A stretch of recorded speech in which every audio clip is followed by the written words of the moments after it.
Hi, I'm Tabitha Ferris, and I'm here to talk about some facts, factors, and prevention methods in helping keep your student or child from dropping out of school. Most of the time when students drop out of school, it is because they feel like they don't belong for some reason or another. These reasons can range from school information such as peers, their grades, the competition for grades, parents, including parent involvement, parents' lack of involvement, or parents overly involved. Some facts are that one student in America drops out every 26 seconds.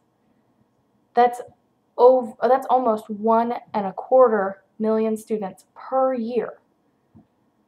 If we talk about African American and Hispanic youth, half fail to graduate on time. Students of low-income families are 6 times more likely than students of high-income families to drop out. Of those who do graduate with a high school diploma, only a third are actually ready for college. So that GED test that our dropouts take, some of them are more on the verge of college readiness than students that graduate from high school due to falling through the cracks and lack of parent involvement. Jobs that require post-secondary education make up more than 2/3 of the jobs that are required in our society now. Also, students who drop out have reasons for dropping out in their mind that make a big difference. There's not just one factor that each student has.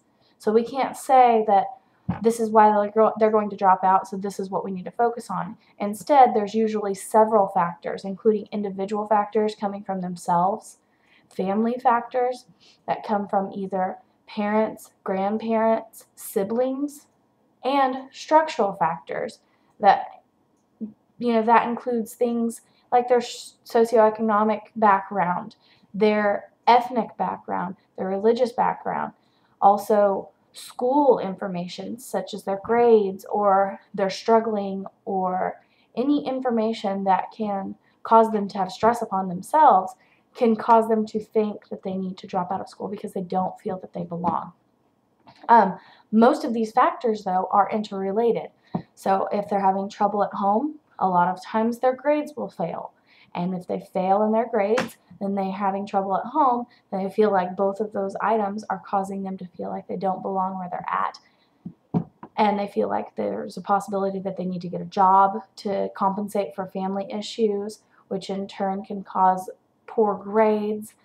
There's some factors for dropping out.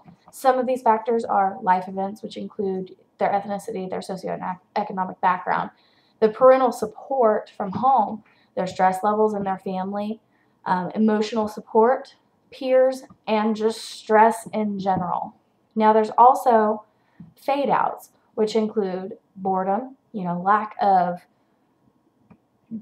gumption to get done what they need to get done in class because they're just so bored with it. They already know this. They've known this for a long time, and they're just tired of being taught the same thing over and over, so they get bored. Frustration, which can be the opposite end of the spectrum, where they just don't understand and they're still taught the same thing over and over and over, and they're still not getting it, and they get frustrated. And there's also lack of motivation. Well, I'm not going to get this anyway, so why even try? Some other factors, there's the push-outs, the ones that withdraw from a school, those that transfer to a different school, those that just don't show up, so they're dropped from roles. They slip through the cracks. There's failing to succeed at school. This includes those students that their parents may not be involved and their attendance slips, or even if their parents are involved, their attendance gets to a point before we call and contact the parents that it gets so bad that they miss out on so much, and it goes back to failing because of stress levels at school because their grades have slipped because they've missed. There's also retention. If a kid's retained several years, then they are far emotionally and socially above the students that they're in the class with, and they feel out of place. There's also disruptive behavior. This is the behavior where we send the kid out in the hallway and just don't deal with them. That's going to get them the same thing as if they hadn't even attended the class.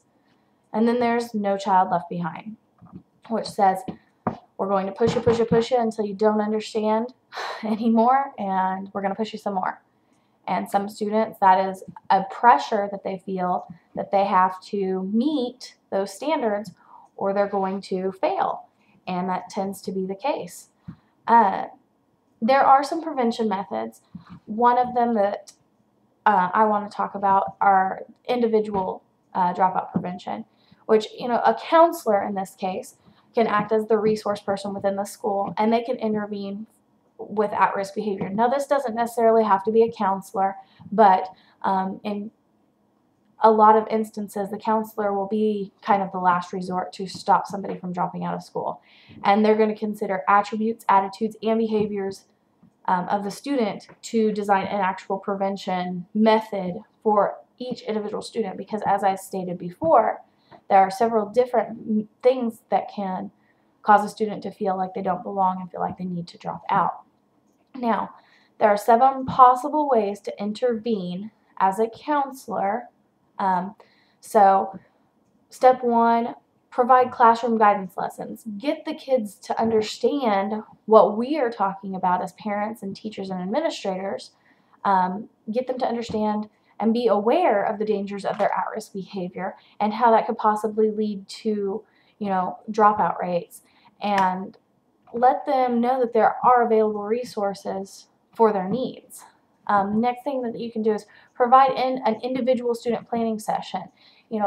Plan with each student, their academic goals, their social goals, their personal goals, their career and development goals, their needs to get to those places to reach the goals that they want to meet.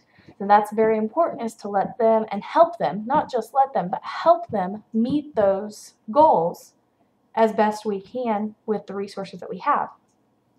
Understandably, in a high school setting, we're not going to be able to meet their every single need that they have to reach the career goals that they want, but we can guide them in the right direction, whether we're a counselor, a parent, a teacher, an administrator. If we're somebody in an adolescent's life, we are capable of helping them to stop dropout rates. The next thing is provide responsive services. Give them the ability to have individual counseling or group counseling in regards to their career goals, their at-risk behavior, their goals for their personal life, their goals for their academic life. Have them meet with others that have the same goals or same types of goals, or have them meet individually and talk about those goals. Another is to collaborate with other school staff to identify any students that are in need because they're in crisis, they're on the verge of at-risk behavior, they've been looked at as at-risk or not. Sometimes something traumatic can happen that causes at-risk behavior, and it needs to be watched so that it does not scale into something a lot larger. And we also need to be able to provide referral services to support systems outside of the school, within the community. Have resources to give to our students. If there's something that we can't handle, we have a resource outside of the school in the community itself to provide the students with. Also, as the counselor, the person that's acting as the resource between people, the resource person, provide the staff with developmental ideas, ideas to professional development to build their ability to work with at-risk students and to help them obtain those goals that they have set for themselves, and allow the students to understand that the teachers will also be involved so that they don't feel like it's just between the counselor and the student themselves, that there's more than one person working to make this goal or set of goals happen for that student. Another thing is we can provide consultation and support to the parents as well, letting the parents understand what's going on so that, again, we can pull those parents in and the students have not only the counselor, but their teachers and their parents all involved. And that parental involvement will be so big because that communication between school and home is going to be one of the major factors in keeping kids in school. If the teachers and the parents and the counselors and the administrators can all communicate, these kids are going to have the ability to continue on without falling through the cracks. And that tends to be the issue, is that these kids fall through the cracks all too often.